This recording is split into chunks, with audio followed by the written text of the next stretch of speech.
We're going to see the dead cat bounce now. All right, guys. I'm sorry we're a bit late. It's about 6 minutes after the hour, local time here in beautiful Bali. Tuesday night, Bitcoin meetup. This is the filter number 77, Bitcoin Classic. We're going to talk about Bitcoin Classic today. We've got a good show lined up for you. Let's see. We are going to go over the price like we usually do. We're going to get into a bit of the war on cash, negative interest rates. Lots of stuff going on around the world with negative interest rates and the war on cash. We'll figure that out together. We're going to go around the world to Europe, Canada, Budapest. I don't know if we've been to Budapest before. And finally, we're going to get into some of the stories posted by folks in the Facebook group. And last but not least, we're going to talk about Bitcoin Classic, the latest soap opera of Bitcoin. Yes, it's not dull. Lots of people, lots of cat fighting and flame wars and interesting things going on with Bitcoin Classic. We will get into it and try and decipher it together. Let's kick things off. I'm just going to share my screen here.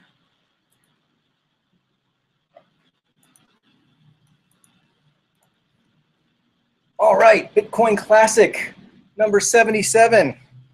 Let's get started here. All right, so there we go. We are coming to you live from the beautiful co-working space Hubud.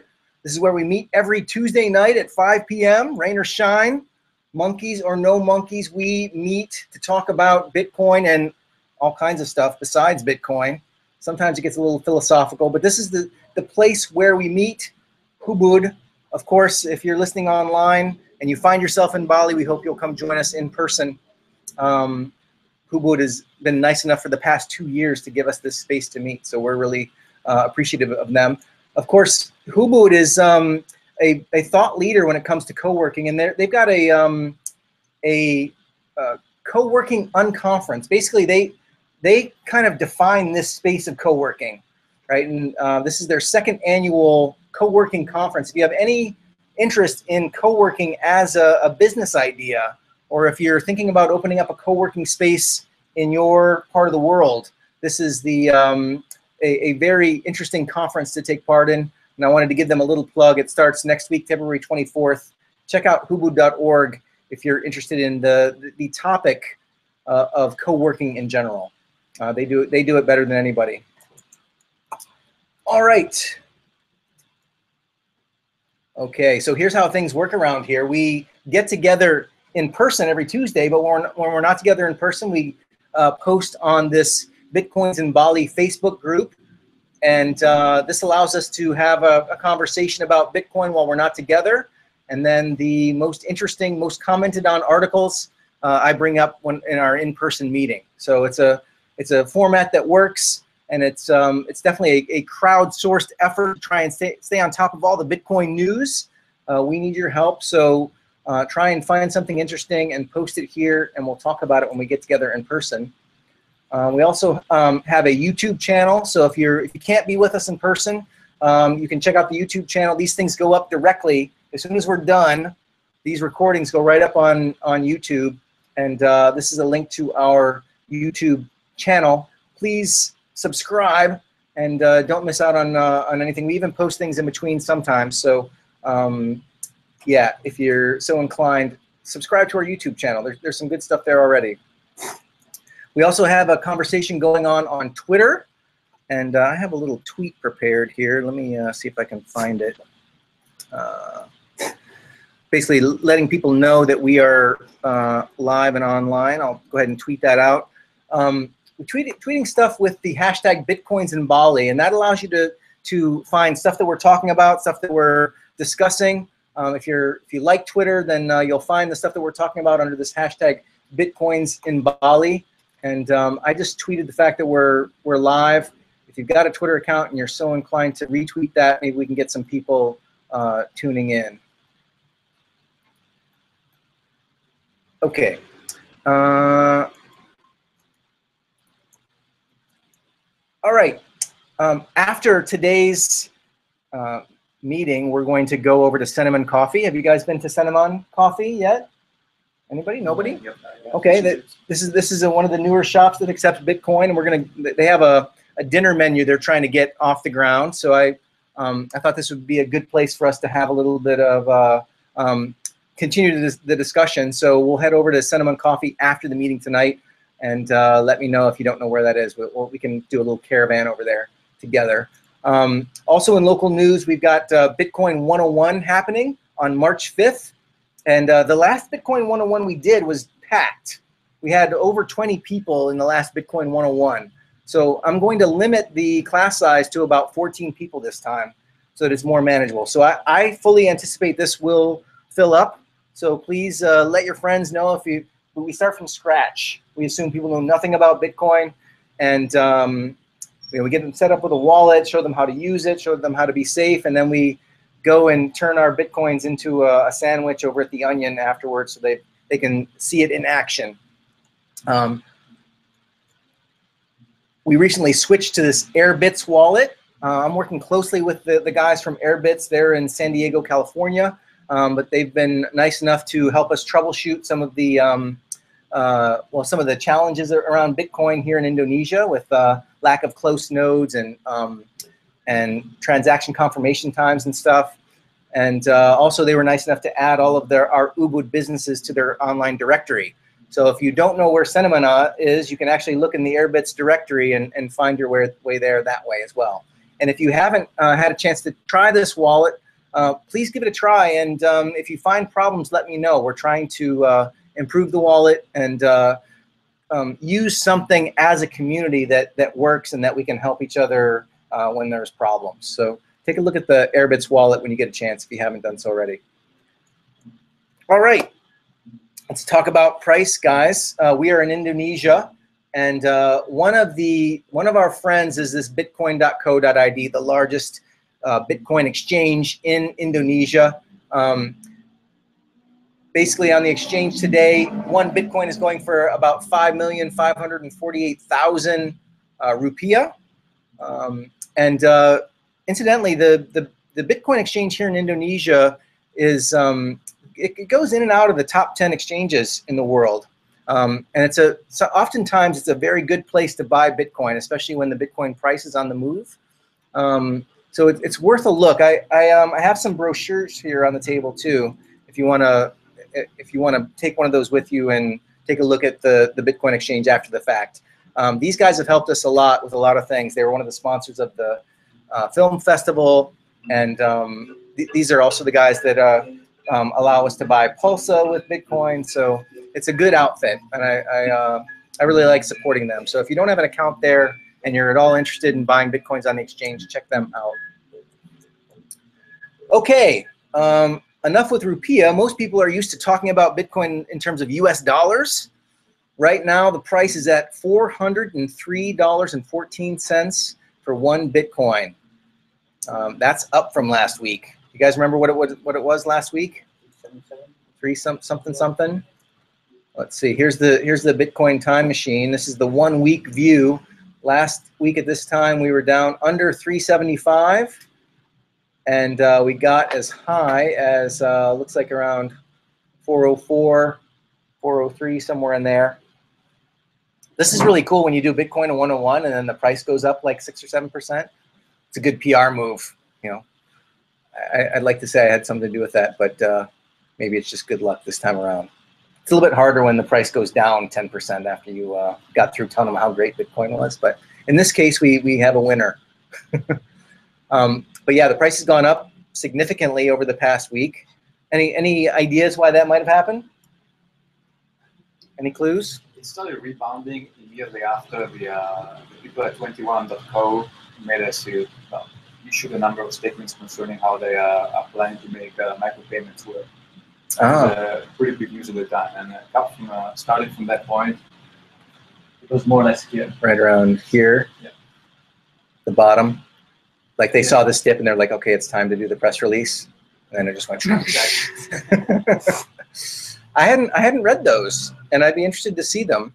Micropayments is a big deal. We had the guys from Satoshi Pay here a couple of weeks back, and there's you know, Change Tip was also here about a year ago. All these people are trying to solve this micropayments problem, and I think it could be a big deal. Have you heard of the Brave browser? No, what's the Brave browser? I think it's probably a bigger thing than Satoshi Pay, CoinTip, I don't remember what it's called anymore. Change Tip? Change Tip, and all the other micropayment solutions that we have so far combined. It's a new open source browser started by the same guy who was the CEO of the Mozilla Foundation until he was discovered that he had donated some money against or in favor of Proposition 8 in California, and he was ousted. And he started a new browser project. The browser project is somewhat complex, but I'll try to explain it in 1 minute. It has integrated ad blocking, so all the traditional ad networks that they plant cookies into your browser and that you normally shut down by adding ad block or ghost tree or all these extensions. The browser does automatically.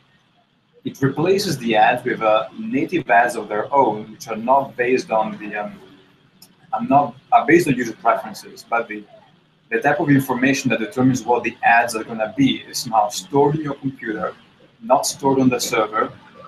It's dependent on your browsing, but it's somehow something that you can keep private in a sense. So it's something that does not leak your identity to third parties in that way. And this is where the interesting part comes in. The ad revenue that they're going to collect from displaying other ads instead of the original ads that will be displayed by the traditional ad networks is split 3 ways between the people at Brave, the people that not in identical portions or something like that. People at Brave, the guy who is posting the ad on his website, and the user. And this is split out in Bitcoin. And the user collects a small amount of Bitcoin simply by browsing ads, which he can then use to spend through micropayments to either unlock pages in websites which would have been locked, or to, no, actually only for that, or to remove ads altogether from other pages. So fundamentally, they're doing what the 21.co is also trying to do, which is to remove the entry barrier for the user who does not want to get his own Bitcoin to do stuff. So automatically, simply by browsing, you collect a certain amount of Bitcoin, which you can then respend in the inside the ecosystem by the so you can micropayments in this way. So you can earn Bitcoin with this new browser and spend Bitcoin with this browser. Correct, so you've got kind of creating an economic loop and participating in this system that you were heretofore excluded from, or maybe taken advantage of as an end user. Right. It's a cool idea. I think that the user gets 15% of the ad income that it would get by browsing normal ads. And the interesting thing is that this guy is not some guy in a basement who has developed a pet project that turns. Hey, I work in my basement. I don't. I do a lot of work. I do a lot of work in my basement, man. Nothing against that by itself, but in that sense, this is not something that can simply succeed if there is the technological. It's not just something that can succeed through innovation, but also through networking and through having established business connection with people that are going to test the stuff that you do. So they already have a number of advertisers that they will be testing the system with over the course of several months. And a few days after they released the Brave browser, the Satoshi Pay people came out with a WordPress extension, possibly feeling that if they delay too much the launch, they would be left out. They would be eclipsed by this other effort, yeah. And the Satoshi Pay people don't have a system for people to automatically earn Bitcoin simply by browsing stuff, so they have to they have not closed the loop in that sense. So they probably feel like they have something missing there in the product. Fascinating. Yes. Well, there's a Brave user group in Indonesia. Oh, really? I'm sure they're setting up all kinds of false users as we speak. Robotic users to earn Bitcoin robotically. But it's funny. I've never heard about that either. About Brave. Oh, yeah. How can we keep on top of everything?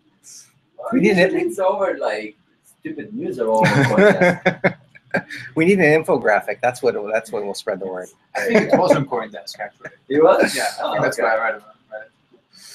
Very cool. Very cool. Well, maybe I haven't seen that link yet, but maybe we can get that up in the group. And if that's what's driving the price up, then I'm happy about that. All right.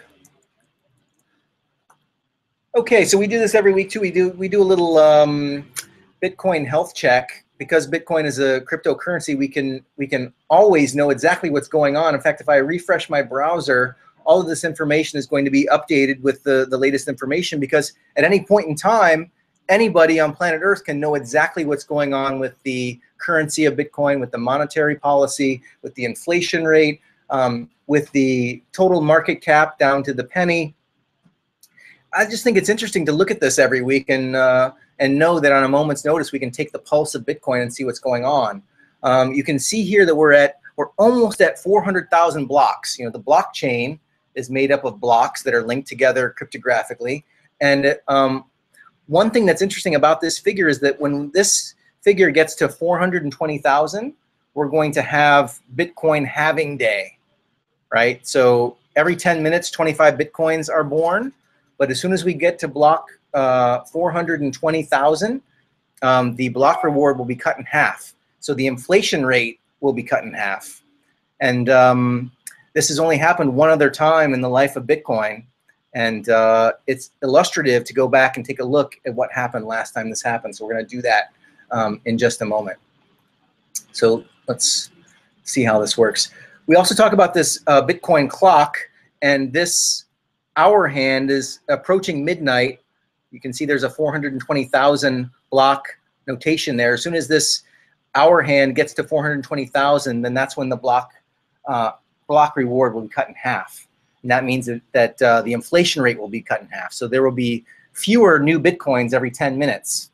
So if the demand stays the same or even goes up, then the price has no choice but to go up. They've got an estimation here on this clock that we will reach that date July 13th, 2016, right? And I think this is fortuitous that this may happen in July, because I don't know if everybody in the room remembers, but last July I tried to live my life entirely on Bitcoin in the month of July.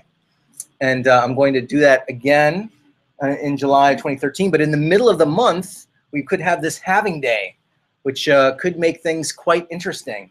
If Bitcoin goes up in value during the course of that month, that'll mean that everything that I buy over the course of that month will be at a discount, which would be a cool little PR thing to happen. By the way, I'm looking for recruits that will join me this time. Last time I was all by myself. But if you have any interest in living your life on Bitcoin in July, please let me know. It's very fun. It's kind of an adventure. You find yourself eating at the same places quite a bit. And it's very hard to buy gasoline. But anyway, maybe things will be different. Basically, I'm working together with some other folks to make that a little bit more comfortable next July. So if you're interested in that, let me know. Okay, so let's take a look at this halving day thing. This is actually quite interesting. This is, anybody recognize this guy? Vitalik Buterin? Guy behind the clear. Yes, yes. But back in 2012, he was just another Bitcoin dude. I think he started this Bitcoin magazine, as a matter of fact. But this is an interesting article to take a look at. This is from back in 2012. Bitcoin halving day ended up happening on, let's see, I had it written down here. Anyway, it was in like November 28th, 2012 is when it ended up happening. But nobody knew what was going to happen when the Bitcoin halving day happened. It had never, Bitcoin was new technology. It was interacting with the world in the wild as it does. And it's interesting to go back and look at this article, because he's wondering to himself, what's going to happen when the inflation rate gets cut in half? Will Bitcoin fall apart, or will it keep on trucking? Will the price go up? Will the price go down? Will it create instability? He didn't know when he wrote this article. So it's interesting to take a look at what he was thinking. Now, we have the benefit of hindsight. Given that this next halving day is coming in July, we can take a look at what happened last time around, right? There we have it. Halving day 2012 happened November 28th. Let's take a look at the Bitcoin time machine. Again, this is back in, let's see, November. Let's look at November. This is where the halving day happened, right around here, right? So what I find interesting is that this is a very flat part of the Bitcoin price curve. You see that we had a spike back here. This is when Wired ran a magazine article saying that you could buy drugs on the internet, and the price went crazy and then kind of settled down. And then halving day fell right in here somewhere, right? And oftentimes I talk about the crisis in Cyprus, right, as the thing that caused this next big spike in price. But when I was doing a little bit of research for this episode, I took a look, and the price of Bitcoin really reacted to the halving day before everything started going down in Cyprus, right? And I've got the Cyprus thing here. Cyprus thing happened March 25th, right? So let's go back to our time machine. March 25th is right in here. It was already at $93, about $90 before the whole Cyprus thing happened, right? So this like 9-10x in rise in value here could be correlated with this halving thing, right? This thing that's going to happen again next July. You know, we don't really know what will happen, but it's interesting to note that we saw a huge rise in value after the first halving day that Bitcoin experienced, right? Of course, when you zoom out on Bitcoin's full timeline, this just looks like a little bump in the road, right? And now we find ourselves out here on the cusp of another halving day, which happens in July. What will happen with the price of Bitcoin when we reach July? It's kind of an interesting question. Remember, we were down here the last time. Can't even barely see the line on the graph. Now we're here. You know, we've had these exponential spikes in price here, here, and here, and well, it'll be interesting to see what happens, and it deserves taking a look. So I'll put these links in the show notes. You can check it out for yourself. I'd be interested in anyone's thoughts on what will happen this coming July with the price. I assume that people are more savvy. The markets are much deeper. Perhaps the price will get the rise in price will be priced in already once we reach that time, but nobody really knows.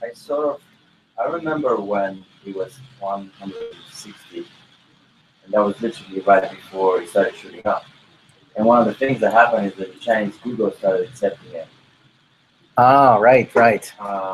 And also, the market cap was getting to, I believe, at that point, it was something like 1 billion.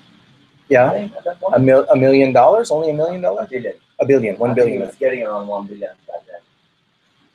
Or I might be wrong, but it was like some sort of good number. Right. And yeah, you're right. It's kind of like it felt like it was just a wave of things just coming up and getting together, and then it just went ballistic. Well, you know, all of this price activity happened just, you know, all of this up and down happened after the last halving. And if you think about it, if the inflation rate gets cut in half, the whole ecosystem should be much more sensitive to news, right? Because you've got a decreasing supply, or not a decreasing growth rate in supply, but any news item will affect a market that is basically contracting in terms of the inflation rate.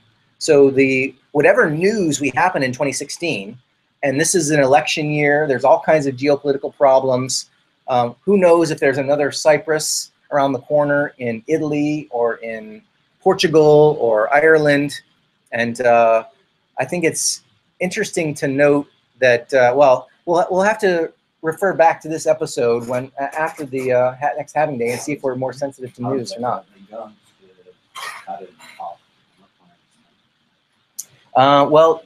Basically, Bitcoin grows, right? There's new Bitcoins every 10 minutes, and that incentivizes people to participate.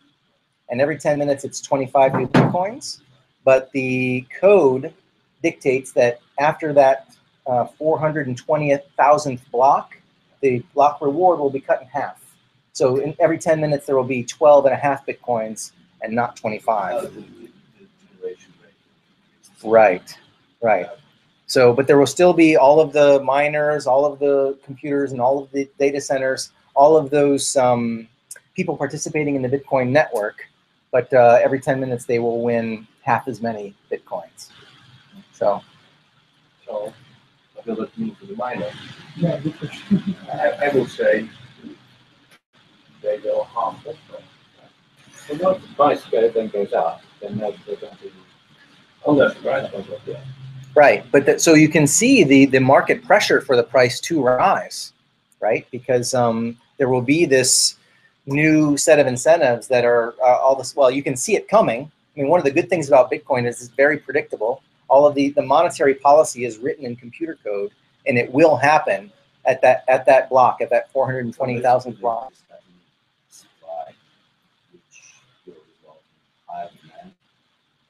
Right. The growth rate will be cut in half, and if demand remains constant, then that should push the price up.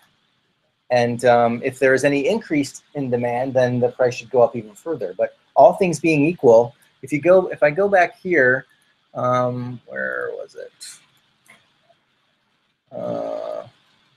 Every 10 minutes, there's 25 new Bitcoins, which is worth about $10,000, right, at the current price. At that point in July, this will cut down to 12.5. So at a single moment in time, the next block that gets mined will be worth, well, if it happened today, it would automatically be worth 5,000 instead of 10,000. If you exploded nuclear weapons in half of all the gold mines in the world and making that gold radioactive for the rest of the history of mankind, most likely the price of gold would rise very quickly soon after, because you know that only half as much gold can be mined for the rest of the history of mankind. But then there's also the argument that if you could predict in advance that in 4 years' time nuclear bombs would explode in half of all the gold mines in the world, people would start pricing in that increase before the bombs actually explode. You don't have to. The information is already priced in the actual price, and then the question becomes: to what extent is it priced in? To what extent it's not priced in? And yeah, that's fundamentally right. I think the market will price this in. They will see it coming, and they know what happened last time around. But it will be interesting to see if the price is more sensitive to news after the halving day. We could see that's when we saw the most up and down volatility. Those huge exponential jumps happened after the last halving.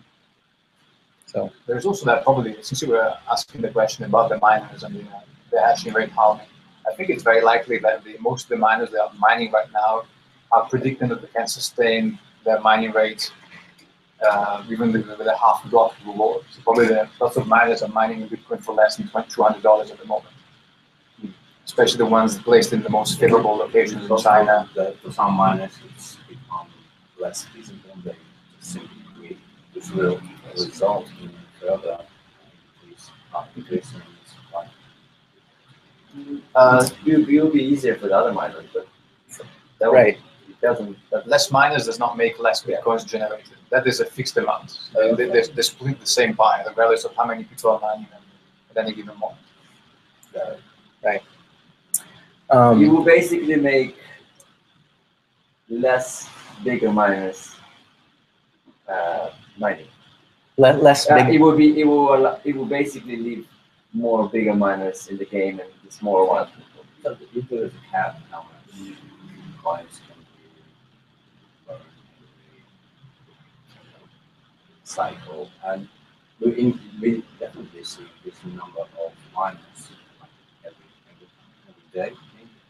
So they meaning that if you're a miner, the next day more miners will come to the market, and you're just destined to earn less and less in the day. So what's the point of mining? It's a free money, man. You just turn your computer on and Bitcoin show up. But it is more complicated than you think it is, because you've got electricity costs. You've got, can you pay off your old hardware before the new hardware shows up and make sure it's obsolete? When mining will become well, actually, That's except if one Bitcoin is omitted.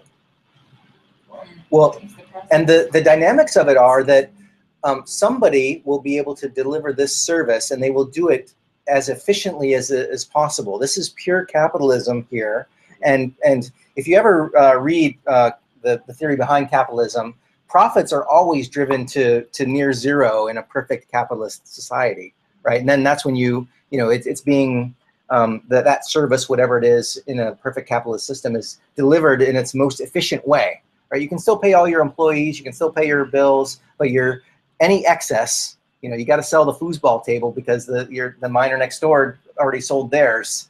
So there's no foosball table in the coffee room because everybody's searching for that last inch of productivity. So actually, if you consider that Bitcoin replaces the banking system in general, and people complain about how much Bitcoin uses electricity, but in essence, it's finding its most efficient delivery mechanism for all the services that Bitcoin provides. And somebody will always be able to do it, because as people drop out, the ones that remain behind will soak up the difference. I talked to everyone. I'm just trying to understand the trend. So that was my assumption that eventually after the, how do you call this event? The halving. The halving day. Yeah. So apparently We're gonna have a party, by the way, halving day party. right. That's how crazy we are around I here. assume that someone will just quit that day because it will become less feasible for them until the price of Bitcoin will catch up with the current rate. Well, it's happened once already, and we did the sky didn't fall, but things are different now. It's going to be fun to watch. It's going to be fun to pay attention. So we'll keep our eye on that. So has the time to mine a block accelerated recently, which could give us an idea of whether the capacity to mine quickly has increased as we come up to this, whatever. The difficulty always adjusts so that blocks are found every 10 minutes. So you can see like the last block took 15 minutes, but on average it's taking 9 minutes 36 seconds. So since the last difficulty adjustment, there's a lot of hashing power, and we're about 30 seconds ahead on average. But that thing adjusts up and down. All right, let's get into negative interest rates. Have you guys been watching the war on cash? We're talking about that more and more, and it seems like we're seeing this over and over again. All kinds of governments, governments around the world are printing money. Governments around the world are devaluing their currency, and now governments around the world are entering negative interest rate territory. They're trying to push on a string. They're trying to incentivize consumerism, and people don't want to go into debt. People don't want to become obligated to banks. They're hunkering down. In my opinion, the world is entering a deflationary period. It's a normal part of the business cycle where it expands and contracts. And because central bankers feel like they've got control over these economies, they've been goosing the economy using monetary policy and fiscal policy to keep a deflationary period from happening. But it looks more and more like we're kind of delaying the inevitable, to the point where really weird things are happening, like central banks around the world are starting to enter this negative interest rate category, this topsy-turvy land where basically you take a loan and they pay you to take a loan. Is what we're talking about when we're talking about negative interest rates. It's the weird upside down, through the looking glass, Alice in Wonderland weirdness that we don't know how it ends. But it's happening all over the world. Here you've got a nice shot of the back of Janet Yellen's head. And speaking of paywalls, I couldn't get back to this article after I read it the first time in the New York Times. So I need Satoshi Pay to to get on this, so I can buy this article with 2 cents instead of not being able to show it to you. But if you do it in the article in incognito mode, it's gonna open it. Oh yes, good idea. There's always a hack. Yes. Are they talking about Japan? No, they're talking about the U.S. Okay. They're talking about the U.S. The U.S. has been at zero, near zero, since 2008, and they're. So this suggests that the U.S. is. Well, the U.S. It's happening in other places first. The U.S. is in a more powerful position because they have the world's reserve currency. But this article basically made the point that Janet Yellen has said it's up for grabs. We might explore that option. And we've already seen that it's happening in Canada. Canada's currency has been pushed all over the place lately. It was on par, within the last 2 years, it was on par with the dollar, and now it's, I think, 40% down against the dollar. So that's Canada. And you can see in the wake of recent, this article even mentions, in the wake of recent rate cuts in the Bank of Japan and the Swedish Central Bank, and also Janet Yellen talking about going negative, Canada could join the club as well. So this is a race to the bottom. This is happening all over the world.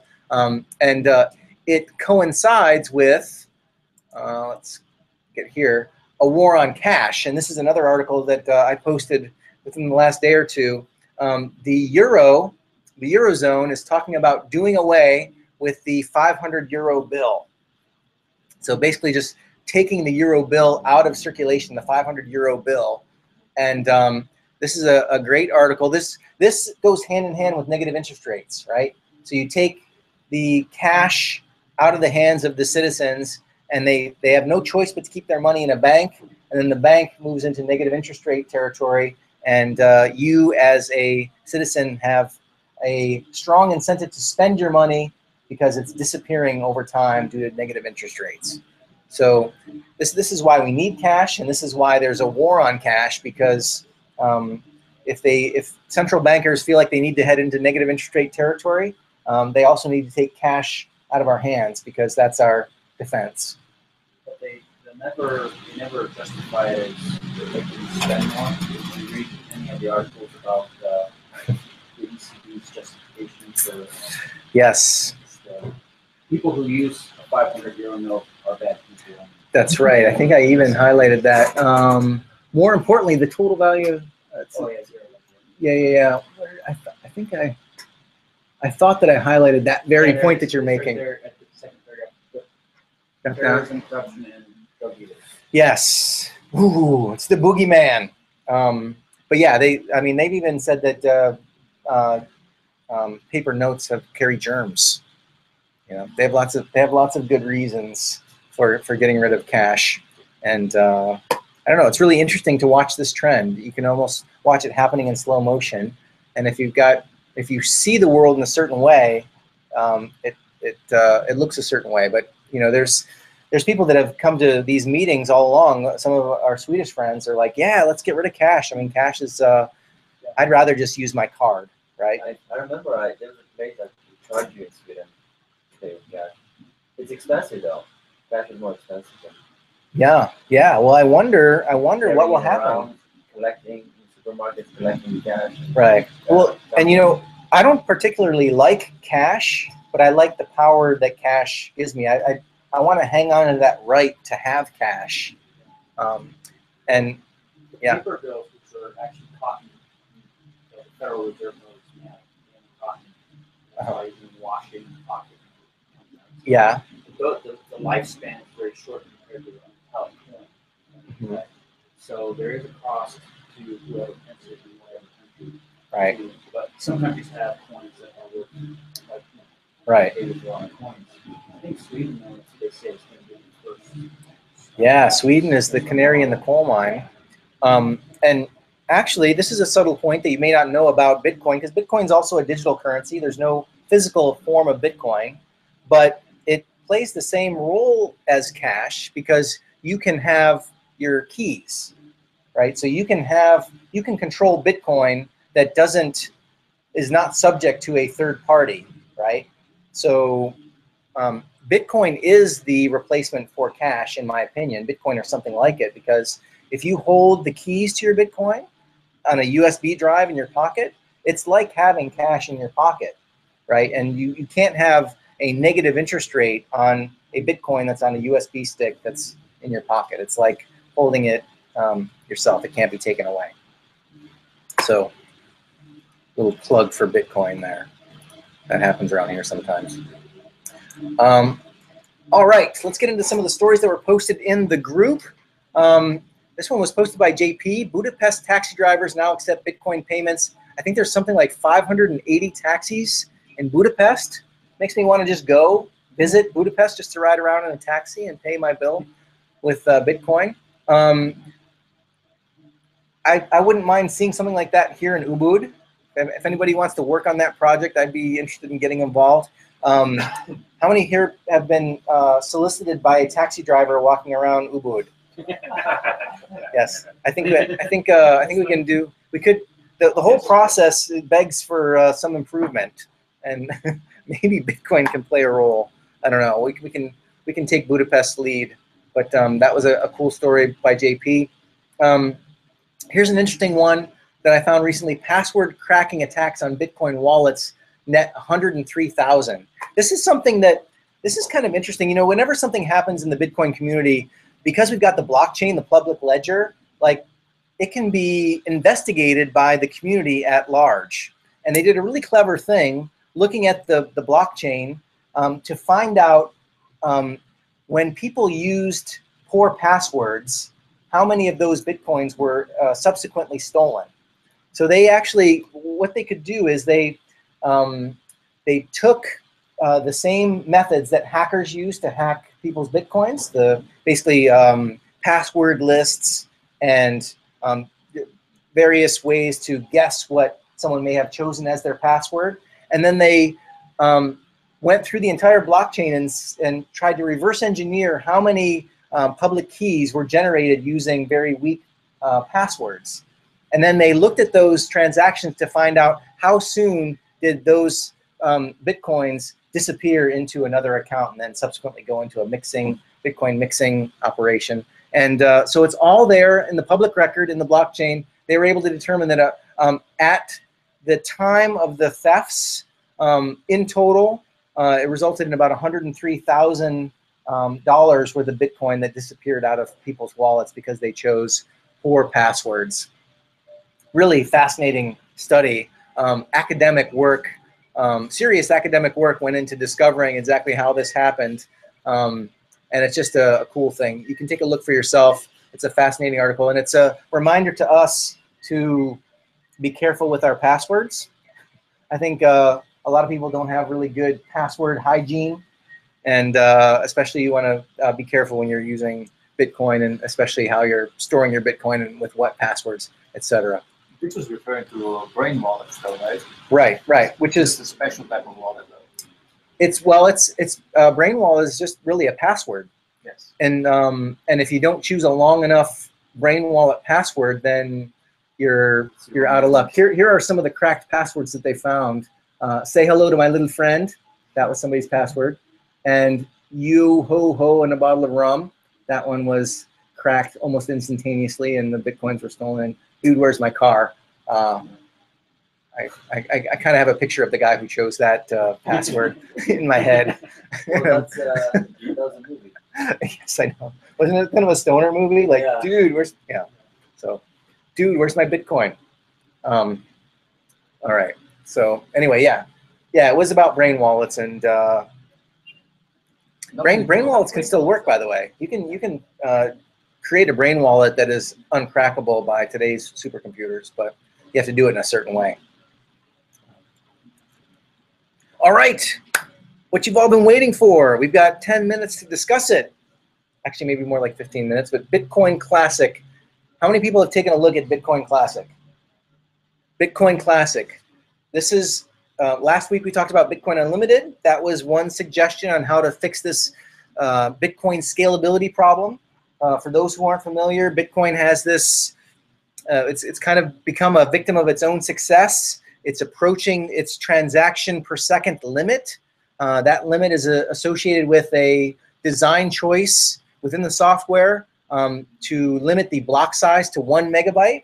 A 1 megabyte block size limit pretty much means that you can only get about 2 or 3 transactions per second through the Bitcoin network, and we are right at that threshold.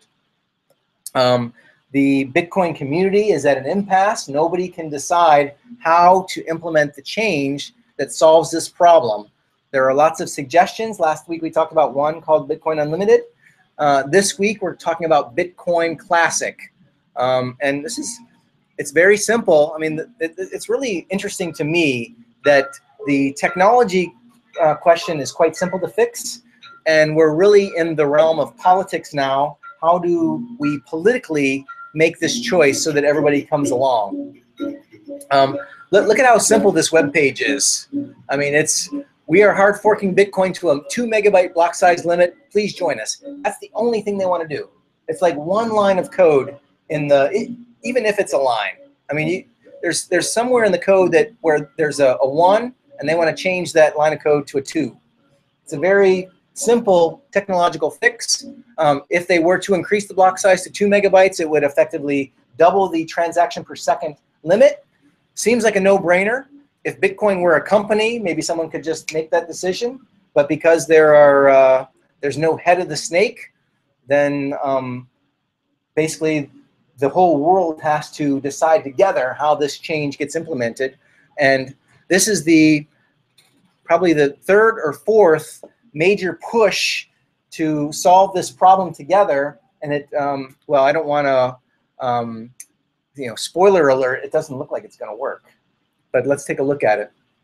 Basically, they're calling it Bitcoin Classic. They wanted to keep it very simple. They just wanted to make this one change to the code. They went around and shopped the idea at all these developers, miners, companies, presumably more than just 3 users, but who knows. But the idea was, hey, look at all these people. Hey, come on, nobody's dancing. Look at all these people that are going to dance. If you dance, let's all get on the dance floor together and make this thing happen. And well, they've taken a step off the cliff, and I don't know if everybody went out on the dance floor or not. There's it's looking like another stillborn attempt to solve this problem. But let's take a look at what's happening here. It's not one line change of code. Right, of course. It's more complicated than that. But it is, the idea is the single idea that we make one change. Can't we all agree that this one change is a good idea? And it's proving to be more challenging. Let's see if I don't know, I didn't test the audio. Let's make sure. This is a pretty good description. It's just a... It's time for the Daily Decrypt, where currency competition is most definitely the name of the game. I'm your host, Amanda, and today's episode is brought to you by Crypto Compare. The first downloadable version of Bitcoin Classic was released last week, and since that time, the number of Bitcoin Classic nodes has jumped from about 10 to over 500. What is Bitcoin Classic? Who's behind it? And is it the fork that finally could? Bitcoin Classic is an alternative variant which seeks to replace Bitcoin Core. Currently, its only difference from Core is that it supports a double block size cap from 1 megabyte to 2. Roughly 5,000 clients are running Core, meaning that Classic has about 10% of the adoption that Core has. This percentage is similar to what the Bitcoin XT variant had last year, but Bitcoin XT failed to gain majority traction. And speaking of XT, their node count has shrunk by about half, possibly and probably due to a migration to Classic. But you've heard this story before. Both Bitcoin XT and Bitcoin Unlimited have competed with Core for several months now, and neither has gained popular traction. What makes anyone think that Classic will be different? A team member of Bitcoin Classic apparently did a good bit of homework before committing to the project. He gauged the support for an increased block size not only from among Bitcoin's miners, but also from among its largest companies and users. In this chart, the Classic team member reports that 92% of Bitcoin's mining pools find a 2 megabyte block size either acceptable or preferable. Statements from 23 Bitcoin companies, including Coinbase, Bitstamp, and Blockchain.info, indicate the same. Even Bitcoin Jesus Roger Ver today tweeted the specs of his own Bitcoin Classic node. Core developer turned Classic developer Gavin Andreessen has published some numbers about what it will take for Classic supporters to officially part ways from Core supporters. He writes that if 75% of Bitcoin's hash power or mining power becomes compatible with Classic, the official fork will be set for 28 days from that time. This is being called a grace period, and all non-Classic nodes during that time will have the option to upgrade to the fork if they like. Andreessen writes that he believes that 28 days is sufficient for the switch to take place, because if even 50% of hashing power switches to Classic, the Bitcoin Core client is pre-programmed to tell its operator, this version is obsolete, upgrade required. Classic is likely the last and best chance for those who would like to see Bitcoin's development return to something more in line with Satoshi Nakamoto's original white paper. But will it be enough? Whatever the outcome of the battle for Bitcoin's soul, the first chapter of decentralized history is most definitely being written. Today's episode is brought to you by Crypto. So, yeah, that was actually from a week and a half ago, and a lot has happened since that video came out. But you know, you can see how each iteration they're trying to get more and more people to go along with the flow. They went and talked to all these miners, all these users. They created a system where if 75% of the miners were on board, then the rest of the 25% would have 28 days to switch. And there are all these mechanisms, all these political mechanisms to try and get people to install the right software on their computers, because that's how you vote in Bitcoin. And well, even with all that, let's take a look at today. These are the Bitcoin nodes deployed, and you can see that Bitcoin Classic is at about 15.9%. Can you guys see that? It's kind of it's been as high. It's been over 16% from time to time. But the reason that you know, they rolled this out, and you heard her say that they had buy-in from 90% of the hashing power. Well, it turns out that that's not exactly true. Let's take a look at this. Bitcoin Roundtable announcement thwarts Bitcoin Classic launch. Right? Even though you saw all those names listed on the Bitcoin Classic website, this is another website where they've kind of gotten a bunch of people together to talk to the world at large through an open letter. And it's, well, I'll show you. We've got all these signatories down at the bottom. Oh, wait, let me, here's the actual letter, open letter. You can see there's all these people signed it at the bottom.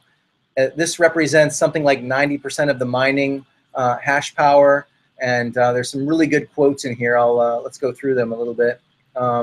We think any contentious hard fork contains additional risks and potentially may result in two incompatible blockchain versions if improperly implemented. To avoid potential losses for all Bitcoin users, we need to minimize the risks. It is our firm belief that a contentious hard fork right now would be extremely detrimental to Bitcoin ecosystem. So these miners are very conservative, right?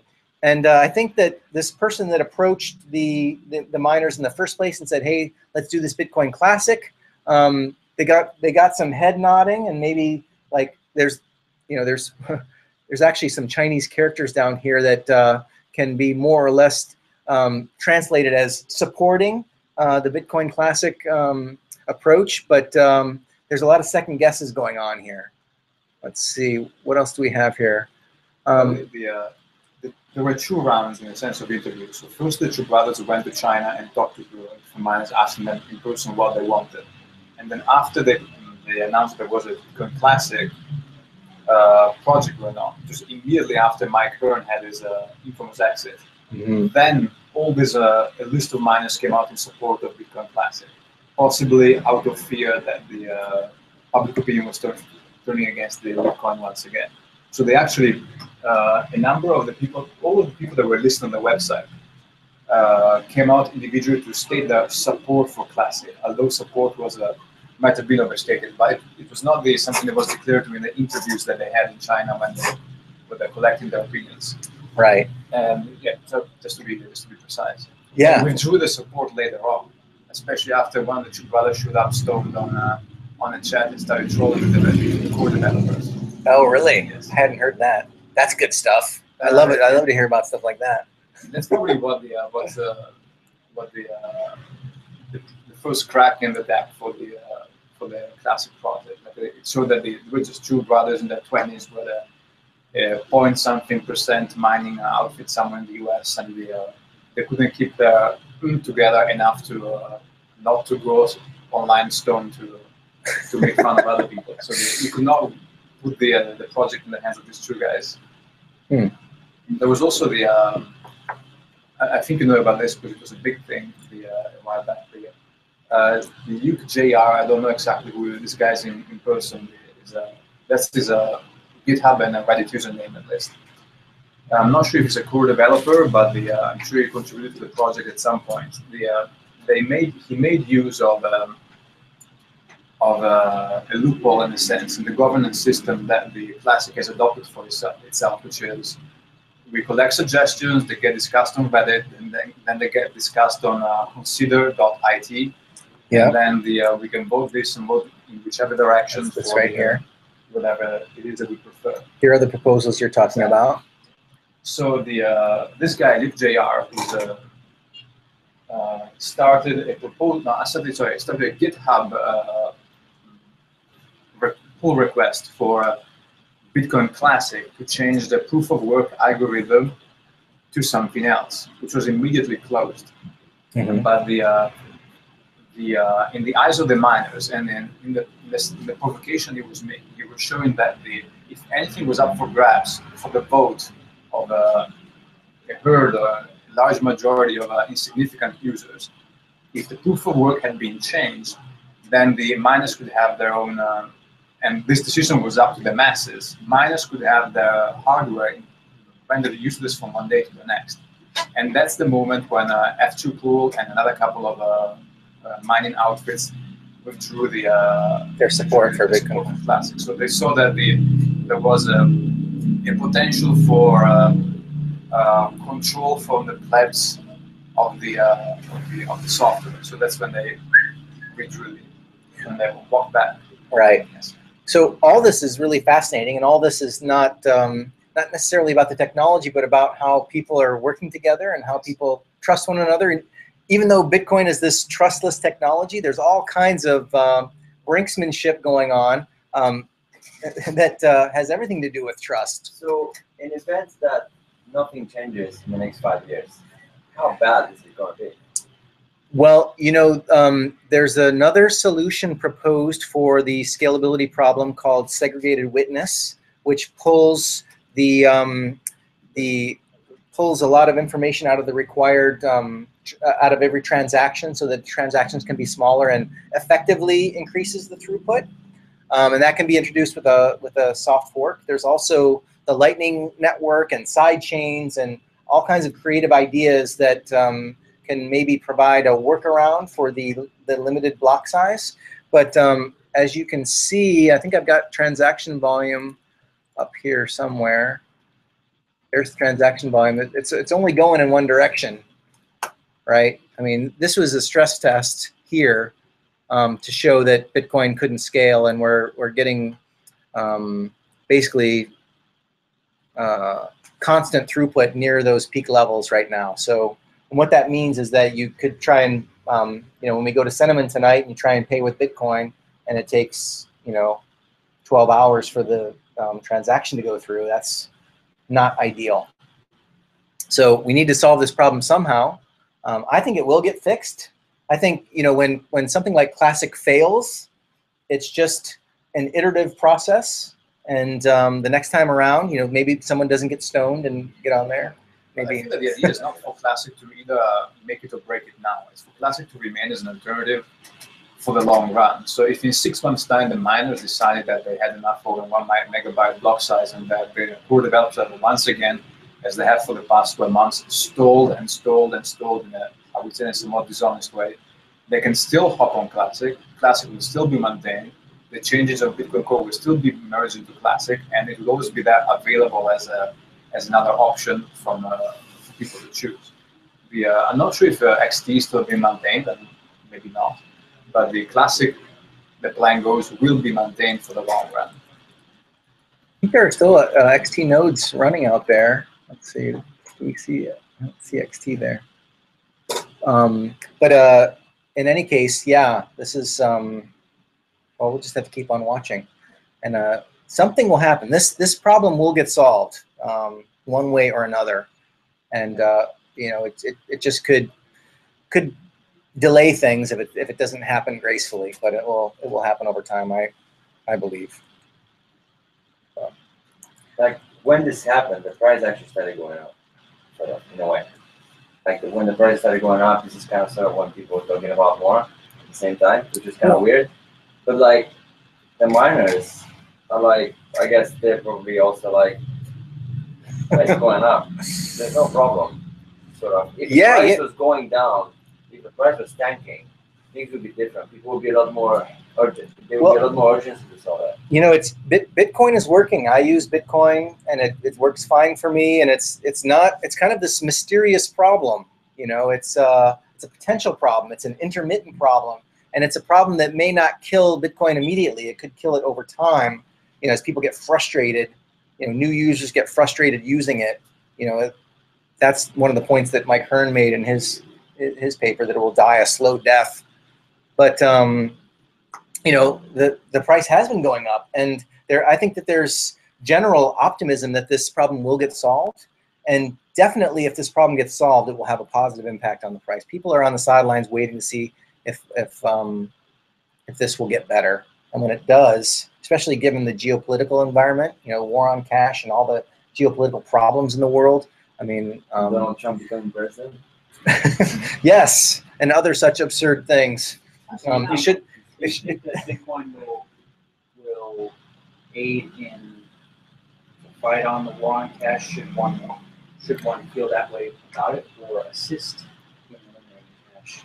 Well, it is an alternative. It is an individual's safety valve for the war on cash. It will drive people to Bitcoin, and Bitcoin, you know, yeah, Bitcoin replaces cash, but it does it in a cash-like way. Because I think some people, maybe contrarian devil's advocate type argumentation, would say that that's true, but perhaps the blockchain technology can be used or redeveloped by any of the people who currently are putting the cash. Banks are heavily investing. So the idea would be, at this point in time, that's true, but later they want to reduce cash to develop a blockchain based way of spending, again, back into their area, back into their zone of control. And then now you're using the blockchain technology That's controlled by a bank. Or whatever. And now you have less cash. They've drawn that down. And then maybe there's some sabotage towards what we're doing right now. That it may actually be a channel they're using. Well, I mean, banks and governments do not want to relinquish the control over their ability to control money supply. So they are going to actively fight against this. I mean, the war on cash is a bank and government effort. You know, you've got the Bitcoin community like trying to create an alternative, but that has its own pitfalls and risks, and something will happen.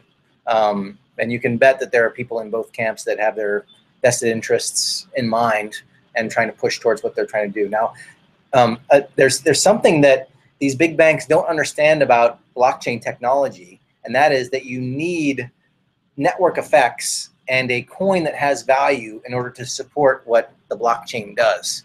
And just because a bunch of banks run, you know, their own version of Bitcoin on their own servers, they're not replacing Bitcoin in any significant way, because Bitcoin itself will always dwarf what even the big banks, even in a conglomerated way, could bring to bear in terms of hashing power. So, but time will tell. People are watching. I mean, it's a very good time to be alive because all this stuff is going to transpire in our lifetime, and it's fascinating. I mean, the very powerful vested interests are getting shaken to the core, and yeah, it's interesting. But if you look at the investment, they are now attempting to co-opt through investment through you know, you can't be enjoying type behavior. So right. We'll see what happens. We will see. Yeah. You know, blockchain technology is a very slow and expensive database. I mean, those banks could have gotten together and created their own database, and you know, had their own private ledgers and used an Oracle database, not a blockchain.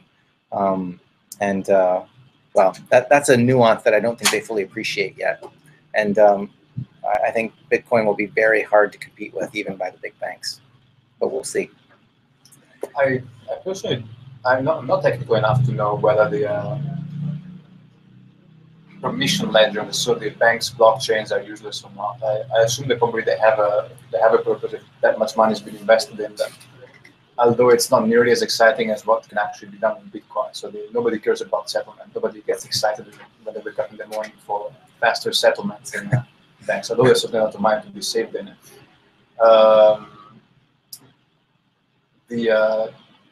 A number of people that were very early into Bitcoin, and sometimes were big Bitcoin bears like Tim Swanson, they do advocate the existence of a permission ledger, so banks blockchains.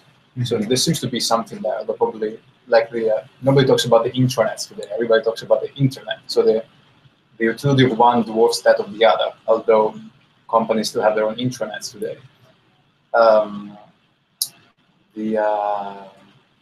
At the same time, I watched I suffered through a couple of 2-3 hour conferences where a number of bank people just got together and talked about the blockchain this and blockchain that.